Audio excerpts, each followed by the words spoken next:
Ayan, hello po. Magandang umaga. Magandang gabi ha. Kung nasang panig man tayo ng mundo. Ayan, ito po may bago tayong card. This is also a white tarot card ha. Pero parang classic edition. Tingnan nga natin kung ano ibibigay sa ating situation ready ngayon ha. Okay po. Ayan.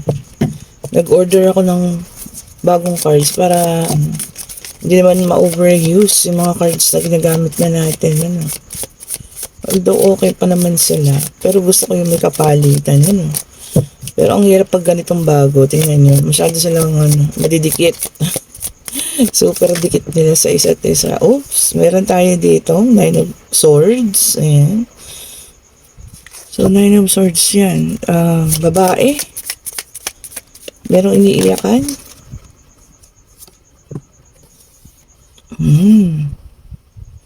Then, meron tayo ditong Queen of Wands. Ayan. Mahilig sa pusa. Queen of Wands. Meron tayong The Fool.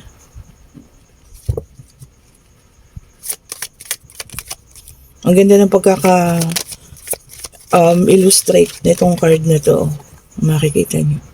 And then, meron tayong Two of Wands. Ang ganda po ha, ng pagkaka-illustrate nila. Yung pagkaka-drawing ba? Parang mas detailed dito kaysa po dun sa white tarot. Pero same thing lang naman. Pero ang ganda.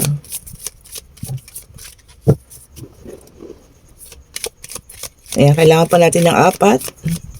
Ayan, salamat po sa lahat ng mga nag-order. Pina-JNT ko na kanina. Ayan, ang aga ko sa JNT. Siguro mga alas 7. Ayan. Ay, meron tayo ditong Knight of Cups. Isang Knight. Ayun. Dalawa sila. Meron tayong Ten of Wands. Ayan. Ito napaka-detalye po, no? Kung lalaki o babae. Sa Ten of Wands, lalaki o. Pero no gender specification naman, ha? Kung sino yung makaka-resonate. And then, meron tayo dito, Page of Swords. Ayan. Natin isa na lang. Ayun na. Oh, isang Queen of Swords. May corona. Pinaglaban. Okay, so dito tayo ha sa ating situational reading. So eventually talaga merong taong nahihirapan dito. Oh. Ayan. Nakakaranas ng hindi maayos sa pagkatulog. Ayan. Maraming iniisip sa gabi. Imbis na ipahinga pa ha. Imbis na ipahinga pa. Medyo nakakaranas ng hindi pagkatulog. Okay po. And then, merong isang tao namang gustong maging malaya. Ayan, hingi ang kalayaan. Ano. Ang problema lang kasi dito, dalawa yung ating queen. Isang Queen of Wands, ayan. At isang Queen of Swords. Okay po. Maaring yung hindi mo alam, ayan. Or, may nakukutuban ka na maaring dalawa kayo sa buhay ha. Itong ating The Fool. Ayan. So ito ay isang pagtuklas sa katotohanan na maaring makakapagpabigat sa iyong mga nararamdaman. Ayan ha. Kasi tignan mo, bigat na bigat ang ating Ten of Wands. So maaring may matutuklasan ka. Ayan. Maaring ikaw din ay nagtutustos o nagbibigay ng financial dito sa taong ito ha, na hindi mo alam itinutustos din dito sa ating Queen of Swords. Okay po. Merong 2 of Wands. Ayan. Ibig sabihin po may choices, may pagpili. Ayan. Maaring ibig sabihin din ay pinagpipilian kayong dalawa kung sino yung hindi na nga kailangan piliin kasi yung pinangbibigay mo sa kanya or tinutustos mo sa kanya, tinutustos niya naman sa iba, no? Okay po.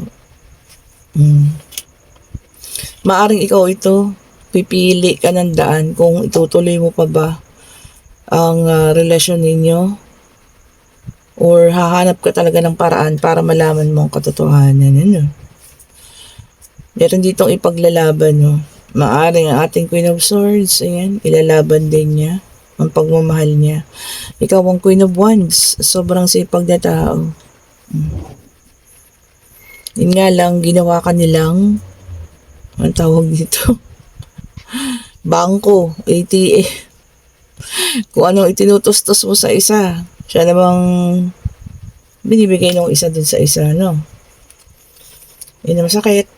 Hindi po ba? Sakit po yun, ha? Kasi, akala mo napupunta sa kanya or iniipon yung mga pera ninyo, no? Yung palang nangyayari, kung ano yung binibigay mo sa kanya, siya rin namang ibinibigay mo sa kabila. Di po ba? Sakit nun, na siya palang nakikinabang ng pinaghihirapan mo, no? Ay, nako. Baka meron pa nagpaladala ng malaking pera dyan, ha? Kasi may nakita akong malaking pera dito. Sabi, may bibili na gamit ninyo or lupa o kung ano man. Ingat po, ha? Ingat po sa pagkakatiwala ang tao. Especially po kung hindi pa kayo nagkikita. At kayo mga LDR lang, ha? Mag-iingat po kayo. Utang na loob. Utang na loob po, ha? Baka matuklasan nyo kasi ang panggagamit sa inyo. Napakasakit po ng ganun pangyayari. Okay. Check pa natin dito, ha? May nakita kasi ako. Nagbigay ng malaking pera po, ha?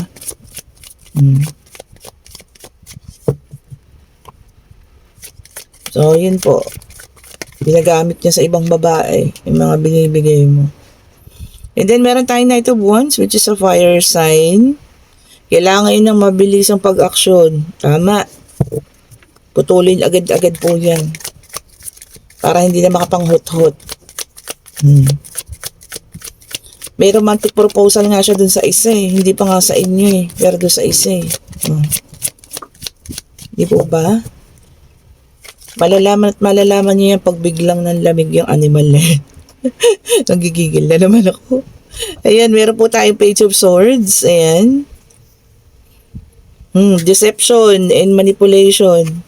Baka ng mga panahon na yun, parang nakatali kayo, hindi kayo makahindi. Na-manipulate yung utak ninyo. So, kumawala po, ha. And then, meron tayong The Chariot. Sabi rito, movement. Control. I-control mo. Ayan, kontrolin mo. And merong uuwi para malaman yung katotohanan po, ha. Sino man ito. Kumbaga pagtutuos. Gawin mo kung yun ang nararapat. Umuwi ka para malaman mo kung ano yung totoo. Okay po. So meron na tayong fire, air, water, air. Three of Swords, sabi niya rito, oh. Meron pang ano, sabi niya nga yung negative self-talk, parang ganon. Piniperahan ka na, sinisiraan ka pa sa iba. Ayun ako. Gigil niyo ako, ha. Kunin yung energy to. Ay, nako. And then, meron tayo ditong earth sign. Ayan, Taurus, Virgo, and Capricorn. 7 of Pentacles. Ayan. Ito para sa iba naman, ha. Sabi, hard work daw. Pero parang connected pa rin. Pinaghirapan mong pera yun. Yun daw yung lagi mong iisipin. Pinaghirapan mo yun. Hindi po yun mabilis na ibinigay lang sa'yo, ha. Pinaghirapan mo po ang mga bagay-bagay na yan. Kaya dapat mo pong makuha kung kaya pa. Kung hindi naman, putulin mo na kung ano man yung connection mo sa taong yan. Lalo na po yung nakapagbigay na ng mga 50,000. Ayan. 100,000. Ganun, bitawan nyo na po. Ang tunay na pagmamahal po ay walang involved na pera. Not unless kasal kayo niyan at meron kayong pinag-iipunan. Not unless matagal na kayong magka-live-in or magkasama. Sa bagay yung magka-live-in nga at yung mag-asawa naglolokohan din eh. Oh, di ba? And the Magician, air sign. Oh, halos kumpleto na ha. Ang kulang na lang natin ay si fire sign. Sabi niyo, action, creation, self-confidence. Oh, yan. So, yung mga nangangailangan ng self-confidence ngayon, baka may pangyayari na hindi nyo akalain, ano? Kailangan nyo rin ng pag-aksyon. O, kailangan ninyo ng mabilis na pag-aksyon sa mga bagay-bagay. And then, meron tayong Three of Pentacles, which is an earth sign. Ayan. Kailangan daw mag-imbestiga.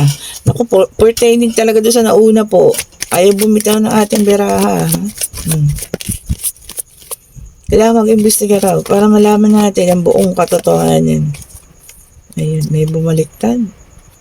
Oh. Cheating and deceit. Seven of Swords. Okay. So, cheating and deceit. Seven of Swords, ha? Ay. Bayan. Check nga natin dito sa isang card. Meron din tayong bagong card dito eh. So, hindi lumabas ang fire sign ha. Pero lumabas ang air, water, earth. So, tignan natin ito. Para sa iba naman, ayaw bumitaw ng reading doon sa una. Talagang dinidire-diretso, no? Pinapakita sa inyo yung ano, mga katotohanan. Gamitin natin ito. Ang tawag dito ay oracle card. Ayan po. Ito para sa iba naman ha. Magbigay naman natin yung iba naman dyan. May ibang sitwasyon. Ayan. Tignan natin. Ayun, ang bilis. Oh, sabi rito, purification. Oh. Sabi rito, no, baka yung iba sa inyo, kumbaga nagkakaroon ng self-healing. Oh, diba? Pinupurify na yung sarili. Tama naman. Ginagastusan yung sarili. O, tama. Sarili lang gastusan ninyo, ha? Hindi po ibang tao. Tapos ibibigay din sa ibang tao. Diyos ko, para kayong ginigisa sa sarili yung mantika. Okay po. And then, meron tayo ditong explore. Oh, ayan. Parang kaano na naman. Hinihila, pabalik doon. Explore. Paghahanap. Or paghahanap sa katotohanan. Or pag-alam ng mga misteryo. O, diba? Ayan po ha. Pwede rin naman mag-explore kayo sa mga bagay-bagay. Ayan. Kung ano man yung mga yan. Na kailangan na dapat ninyong malaman. Pwede sa pag-aaral to ha. Pag-explore. Or sa pagtatrabaho rin. Mga bagong skills na dapat matutunan. So, depende po ha. Kung saan ninyo gagamitin ang pag-explore. And then, meron tayo ditong creating or paggawa. Ganda nito. Ayan. Creating, ibig sabihin po may mga bagay tayong gustong i-manifest. Ayan. Kaso may music pa. Oh, diba? Maaring tungkol ito sa mga musika. Ayan. O kung ano yung mga bagay na gusto niyo matupad pa. Ha? Creating. Kayo daw po ang gagawa. Nasa kamay ninyo. Nasa palad ninyo ang paggawa po. Ha? Ang ganda. Creating. Ayun pa, oh. Sabi niya dito, vitality or lakas. May mga araw na gagamitin natin ng ating mga lakas. Physical man ito or emotional. Ayan. Kaso, ano yun nakataas yung mga kamay niya. So, maaring physical, ha. Maaring sa paggawa, sa pagtatrabaho, sa paghahanap buhay, na talagang magagamit natin ang ating mga lakas. Pero kung may panahon para magpahinga, lagi ko nga sinasabi, magpahinga po, ha. Okay? At meron tumalon na isang card. Paglit lang po, ha. Bago maagaw ni Pipoy, ako muna. Ayan. And then, meron tayong self-healing. O, talagang pilit lumalabas. O, tingnan nyo. Self-healing po, ha. Ibig sabihin, sa sarili mo, mag-uumpisa ang pagbangon mo. O, di po ba? O, tingnan nyo, o. Meron pa siyang ibon. O, di ba? Maaring may mga taong tutulong po sa inyo ha para mapagtagumpayan ang mga bagay na yan. Ano? Self-reliance, wala kang ibang maaasahan din naman kundi sarili mo. No? Kung talagang gusto mo ng pagbabago. Oh, di ba? Tingnan nyo, ang sipag, gumagawa, siya mismo po. Tama naman. Kung gusto niyo magbago ang buhay ninyo po ha, masabaring sa financial ito, no? Talagang wala ka pong ibang aasahan kundi ang sarili mo lang. Oh, tama, di ba? Kasi maaari may tutulong sa'yo, mag-apply ka sa ganito, sa ganun. Pero sa pagtatrabaho mo, ikaw lang naman talaga yung gumagawa. Hindi naman sila kasama. Tama po ha. Kaya sa paggasta, ikaw lang din naman. Oh. And then reach out. Maaari may mga tao na mag-open ng communication at magre-reach out sa inyo. Maaring meron ding mga hihingi ng tulong po ha sa inyo po. Sino ba to? Kaibigan, ano? Ayan o. Yung kamay, inilaan niya. Na-extend. Ayan. Or maaring din pong mga tao ito na ano, gusto kang tulungan. Basta ano daw, sabi nga, humingi ka lang ng tulong at hindi ka naman daw nila pahihindian. Ano? Kung ikaw man ay merong problemang tinatawag ngayon ha. Ayan, pasensya na kayo, nagkakagulo ng mga pusa. Pero tapos ko na silang pakainin. Ayan. Siyempre gabi na, alam niyo na yan. Naguguluhan na sila dyan. So may mga problema po ha. Pwede po tayo humingi ng tulong. Oh, kagaya nun. Meron naman handang taong makinig sa inyo. No? Imposible pong wala. Meron kayo isang kaibigan dyan na talagang ano. Merong tutulong. Ayun na. And then para sa ating last card, guidance. Oh, tama. Kung ano't ano man ang ating pinagdadaanan sa ngayon, kailangan natin ng guidance. Ayan. Guidance mula sa ating Panginoon. Tama, no? Guidance mula sa mga nakatatanda. Ayan. Guidance mula sa mga taong marami nang naging experience. Hindi tayo ng tulong sa kanila. Ayan. Hindi tayo ng mga kung ano man, ano? Ang kanilang payo, may papayo sa inyo. Hindi po masama ha. Baka yung iba kasi, no? Hindi matanggap na papayuhan sila ng ibang tao. May ganun kasi. O, diba? May ganun talaga. Na ang tingin nila sa sarili nila alam na nila ang lahat. Naku. Minsan kailangan din natin ng payo po, ha. Yan, humingi kayo ng payo, lalo na ngayon, kung nangangailangan talaga kayo ng pag-iisip. Ayan. Pagpapasya. Pagbibigay ng isang desisyon or decision making. Ayan, ito na ang ating yes and no card. Bago rin siya. Ayan, ano. Pero nandito pa rin sa akin yung luma. Hindi ko siya tinatapon. Ayan, pwede na kayo magtanong ha. Ayoko lang sila ma-abuse. Alam niyo po yun. Parang kasing ano, malapit na sana mag-isang taon na ginagamit ko. Kaya medyo naman tayo. Change. Ayan. Pwede po tayo magtanong ha. Yes and no card. Ayan. Pag-ibig, financial, pangyayari, sa eskwela, pag-travel, ayan. Kung ano man ang nais ninyong malaman, answerable by yes or no. At eto na, napakabilis. At yes po ang sagot. Ayan. And this is a King of Pentacles. Maaaring ang iba sa inyo ay, sabi ito, risk taker. Kumbaga buo ang loob ng iba sa inyo, no? Wala silang pakialam kung ano man ang mangyayari. Basta gagawin at gagawin ko to. Ganon. Risk taker nga di ba? Malalakas ang loob. Maaring yung iba, no? Merong mga failures. Ayan. Pag sobrang lakas ng kalooban naman. Pero, yung iba po ha, sa sobrang lakas ng loob, yun naman yung mga nagtatagumpay. Di ba? Case to case basis po ha. Depende sa pangyayari at panahon. Depende rin ito, meron ding risk taker sa pag-ibig. Alam niyang may third party, alam na nilang may original, pero sumigi pa rin sa lahat. Ginusto nilang maging third party. Na hanggang sa huli, gusto nila kuhanin. At sila yung maging original. Diba? Risk taker yun. Pero alam niyo na, yung mga ganung bagay, may mga karma yan. Okay po. And kung kayo yung nasa situational reading, na panayan padala niyo ng pera dito, pero ang pinapadala niyo pala ay ginagamit din sa ibang babae or ibang lalaki. Ngayon pa lang po, kung nakukutuban niyo na, at sa gabi nababagabag na kayo, bitawan nyo na. Or yun nga, may lumabas sa bara kanina, umuwi ng Pilipinas. Kung kailangan yung umuwi ng Pilipinas para malaman yung katotohanan, gawin nyo po ha. The truth will set you free. Like kung sinasabi.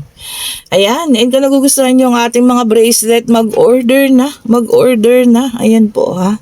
Ito po ang ating mga amethyst. Ito po ang ating black tourmaline.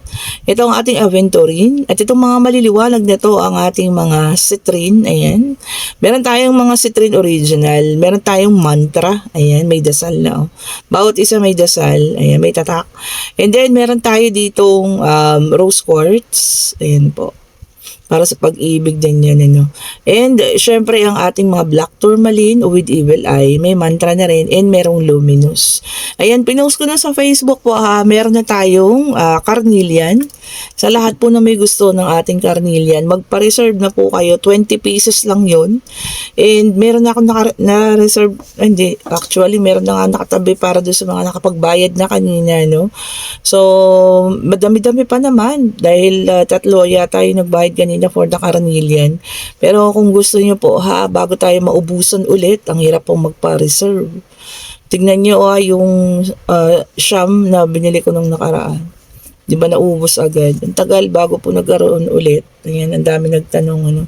So, ito po ha, kumuha na kayo ng carnelian. Hindi ko alam kasi maraming nagmamanifest siguro, May mga tao silang gustong pabalikin.